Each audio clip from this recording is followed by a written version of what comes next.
Hey guys, কি খবৰ আপোনালোকৰ? নিশ্চয় সকলোৰে ভালে, আশা কৰোঁ সকলো ভালে আছে আৰু সুস্থ আছে। আজি মই আপোনালোকৰ লগত এনেকুৱা এটা হেয়াৰ পেকৰ কথা শ্বেয়াৰ কৰিবলৈ লৈছোঁ যিয়ে আপোনাৰ চুলি সৰা সমস্যা নাইকিয়া কৰিব, লগতে যিসকলৰ চুলি বহুত বেছি পাতল হৈ গৈছে তেওঁলোকৰ বাবে এই হেয়াৰ পেকটো লৈ আহিছোঁ।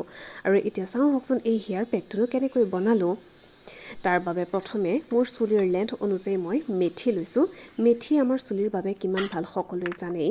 আপোনালোকে আপোনালোকৰ চুলিৰ লেন্থ অনুযায়ী মেথি ল'ব। আৰু ইয়াতে মই কালজিৰা লৈছোঁ, কালজিৰা প্ৰায় 2 চামুচ লৈছোঁ।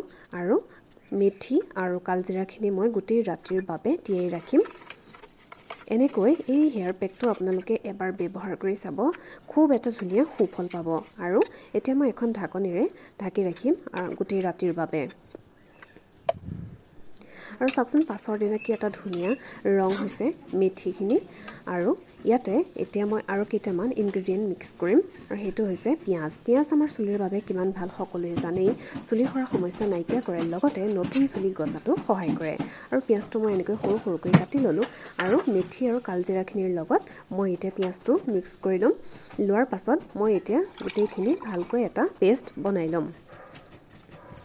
আপোনাৰ যদি চুলি সৰি আছে আৰু সৰা কমা নাই, কম বয়সতে চুলি পকিবলৈ ধৰিছে, চুলি দীঘল নোহোৱা হৈছে, তেতিয়াহ'লে আমাৰ খোৱা বোৱাত ভুল হোৱাৰ বাবে, চুলিত বেছি কেমিকেল জাতীয় বস্তু ব্যৱহাৰ কৰাৰ বাবে। আৰু এই হোম ৰেমেডিটোৰ দ্বাৰা শুকান চুলি, পাতল চুলি ডাঠ হ'বলৈ ধৰিব, লগতে চুলিখিনি চিল্কি চাইনি হোৱাৰ লগতে মজবুত হ'ব।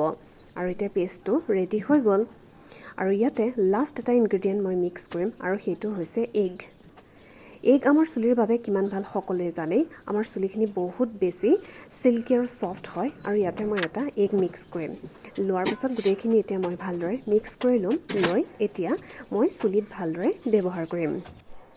এই হেয়াৰ পেকটো সপ্তাহত যদি আপোনালোকে 2 দিন ব্যৱহাৰ কৰে, তেতিয়াহ'লে আপোনালোকে নিজেই গম পাব আপোনালোকৰ চুলি সৰা সমস্যা নোহোৱা হ'ব, লগতে নতুনকৈ চুলিও গজিব আৰু চুলিখিনি বহুত বেছি চিল্কি আৰু চাইনি হৈ পৰিব।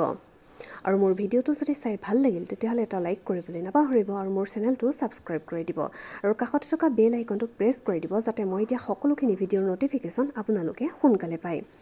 আৰু গোটেই চুলিখিনিতে মই লগাই লোৱাৰ পাছত প্ৰায় 1 ঘণ্টাৰ বাবে ৰাখিম, আৰু তাৰ পাছত মই ভালদৰে শ্বেম্পু কৰি দিম।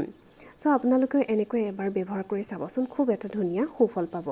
যিহেতু আমি কেমিকেল জাতীয় সামগ্ৰী ব্যৱহাৰ কৰাতকৈ এনেকৈ যদি ঘৰতে প্ৰস্তুত কৰি কিছুমান হোম ৰেমেডিৰ দ্বাৰা আমি এনেকৈ চুলি ধুনীয়াকৈ ৰাখিব পাৰোঁ। আৰু চাওকচোন শ্বেম্পু কৰি অহাৰ পিছত চুলিখিনিত কি এটা ধুনীয়া চাইন আহিছে। চ' আপোনালোকে এবাৰ ব্যৱহাৰ কৰি চাব, খুব এটা ধুনীয়া সুফল পাব। চ' ব্যৱহাৰ কৰিব। Thank U.